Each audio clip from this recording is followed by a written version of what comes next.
Hey there, welcome to this episode. As you can see today, I want to just make sure you guys are up to date with the latest firmware and how to update it if you need to go about it. So we can do Shift here and Pad 13, and you'll see underneath it's got a utility here because we're going to open up our utility menu, and we can use our push and enter encoder here to scroll along and find what we need. So in this case, we're going to go to System, push down to enter. Then you will see we got some tabs and 1 to 5 in terms of pages.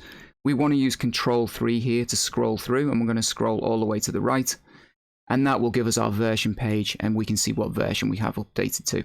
So in this case, at the time of making this tutorial, it's 3.02. As this series progresses, if there are any updates, of course, I'm going to make a video, keep you guys up to date with what's going on. Now, if you have to update it, let's say you've got an earlier version, I will put a link in the description to the Roland website where it has some very simple steps. Obviously, I'm updated, so I can't update it live here and show you. But essentially, it means taking your SD card, putting on the update file, putting it in, switching the SP on, I think, in Shift with Shift held down, and then you follow some install instructions on the screen. It's really, really simple.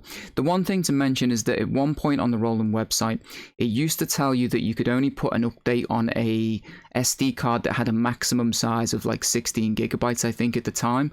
That piece of information has since been removed, or I can't find it anymore. So I'm assuming any SD card is good now, but if you happen to have any problems with it, maybe just check for that, because at one point there was definitely a limit on the update SD card size that you could use, but yeah, I can't find that information anymore. So essentially, that's how you update. Make sure you are updated.